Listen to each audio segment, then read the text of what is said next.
अस्सलाम वालेकुम नाज़रीन, पल पल न्यूज़ में आप सबका खैर मकदम है और मैं हूं आपके साथ नदीम अकरम।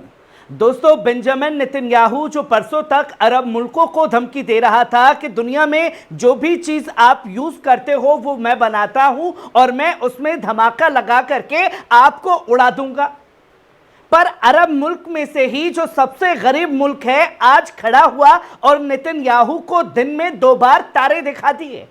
सुबह की अपडेट मैंने आप लोगों को दी कि कैसे बेंजामिन नेतन्याहू के घर के पास हुतियों की मिसाइलें पहुंच गई और अब तस्वीर सामने आ चुकी है कि जो दुनिया भर के नेताओं को निशाना बनाने का काम कर रहा था वो नेतन्याहू आज हुतियों के निशाने पर आ गया। जहां बाल बाल हुतियों की मिसाइल से बचा और इमरजेंसी लैंडिंग करानी पड़ी और घंटों तक एक जगह फंसा रहा, जिसकी तस्वीरें लोगों के सामने आ रही है। कई बड़ी खबरें आप लोगों के सामने रखूंगा, जहां आप पहली खबर पर नजर डालिए। इजराइल की हयूम की रिपोर्ट के मुताबिक एक यमनी मिसाइल हमले की वजह से इजरायली वजीर आजम बेंजामिन नेतन्याहू के जहाज को इमरजेंसी लैंडिंग करानी पड़ी है। यह वही नेतन्याहू है जो दावा करता है कि इजराइल की फिजा दुनिया की सबसे महफूज है, लेकिन एक यमनी मिसाइल ने उसका यह गुरूर चकनाचूर कर दिया है। यमन में इस खबर के बाद जश्न का माहौल है। हुती लीडर कह रहे हैं यही हमारा मकसद था और ये तो अभी शुरुआत है। नेतन्याहू को ऐसे कई बड़े झटके लगेंगे। यमन की सड़कों पर नारों की गूंज है, लब्बैक या कुदूस, इजराइल मुर्दाबाद, और साथ ही अगला निशाना हैफा या अशदोद पोर्ट हो सकता है। यह चर्चा भी जोरों पर है। नेतन्याहू सरकार में हड़कंप मच चुका है। एयरपोर्ट पर सिक्योरिटी हाई अलर्ट है और इंटरनेशनल फ्लाइट पर असर दिखना शुरू हो चुका है, क्योंकि नेतन्याहू के करीब हुतियों की मिसाइलें पहुंची हैं। क्या यह सिर्फ एक मिसाइल थी या इजराइल की हवाई ताकत पर पहला असली हमला था? जवाब आने वाले घंटों में मिलेगा। वहीं आप दूसरी खबर देखिए, इस्लामी नाटो की मांग तेज हो चुकी है और यह मांग किसी और की तरफ से नहीं बल्कि पाकिस्तान की तरफ से आवाज को बुलंद किया गया है।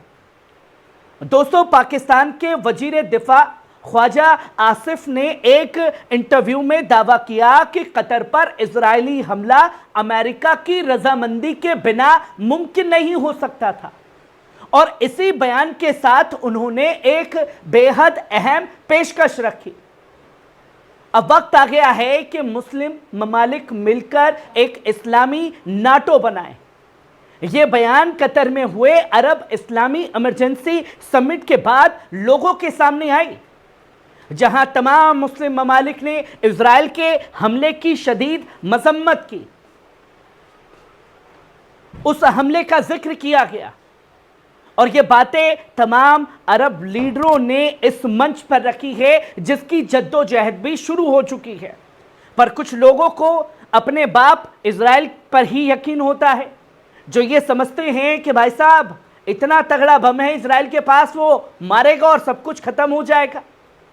पर कोई ऐसा बम तो बचा ही होगा या बना ही होगा जिसमें कभी इनके नेता भी निशाना बनेंगे, जिसकी तस्वीरें लोगों के सामने होगी।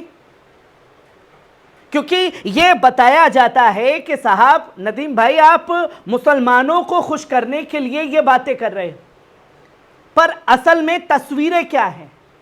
फाके कर करके भी गजा के जंगजू जंग लड़ रहे हैं और वो दुनिया को बता रहे हैं कि देखिए हम भूखे जरूर हैं, जिस्मों में जान नहीं है, पर अपनी आखिरी सांस तक अपने लीडर याहिया सिनवार की तरह जंग लड़ रहे हैं।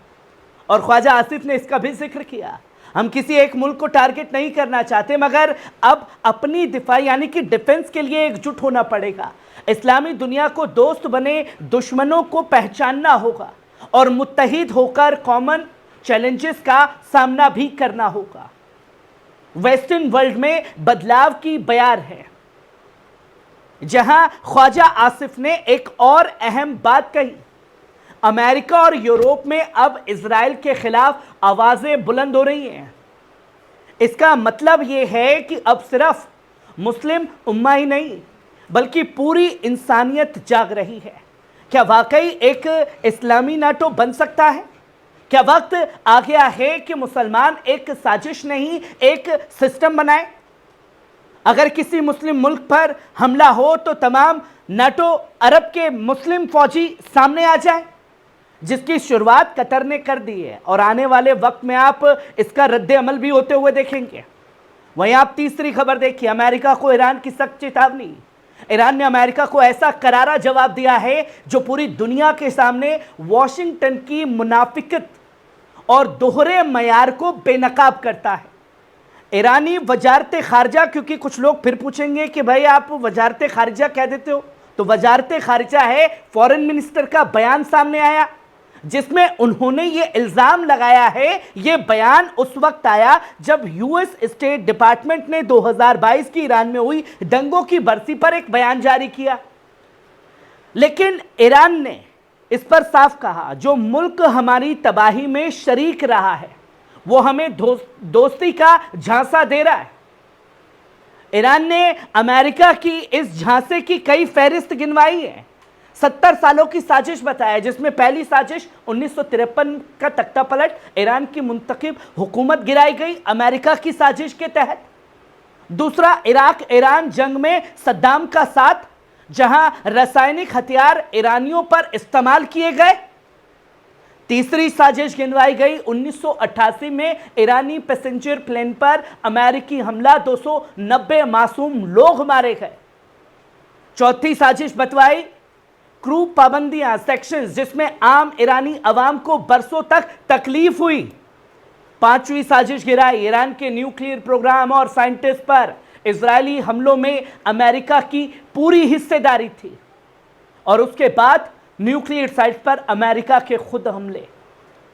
ईरान ने साफ कहा, किसी भी समझदार और वतन परस्त ईरानी को अमेरिका की हमदर्दी कबूल नहीं है। बयान में साफ तौर पर कहा गया कि अमेरिका ने सिर्फ साजिशें ही नहीं रची, बल्कि औरतों, बच्चों और अफसरों के कत्ल में भी अपना हाथ मिलाया है। फॉरेन मिनिस्टर ने दो टुक बयान में कहा, जो मुल्क खुद नस्ल परस्ती और इंसानी हुकूक की पाबंदी में डूबा हुआ है, उसे इंसाफ और हुकूक पर बोलने का कोई अधिकार नहीं है। वो चोला नहीं ओढ़ सकता कि हम अमन चाहते हैं। गजा का हवाला देते हुए ईरान ने साफ कहा, इजराइल जिसने 2 साल में 65,000 से ज्यादा फलस्तीनियों का कत्ल किया, उसे सबसे बड़ा सपोर्टर अमेरिका ही है। ऐसे में दुनिया को समझना होगा कि अमेरिकी बयानों के पीछे सिर्फ सियासी चालें हैं और इमेज वॉशिंग होती है। ईरानी अवाम अब बेखबर नहीं है। वो जानते हैं कि ह्यूमन राइट्स की बातें अमेरिका के लिए सिर्फ एक सियासी टूल है, उस पर कोई रद्द अमल नहीं है। हकीकत में वो खुद जुल्म और दहशत का बड़ा जरिया बना हुआ है। दोस्तों, पल पल न्यूज़ की टीम की तरफ से ये सवाल आप लोगों से भी पूछना चाहता हूं, क्या दुनिया अब भी अमेरिका को इंसाफ और हुकूक का रहनुमा मानेगी, या फिर ईरान की तरह उसका असली चेहरा देखेगी, जिसकी तस्वीरें बहुत जल्द दुनिया के सामने होगी? कैसी लगी खबर? कमेंट बॉक्स में आकर के अपनी राय ज़रूर दीजिएगा। शुक्रिया।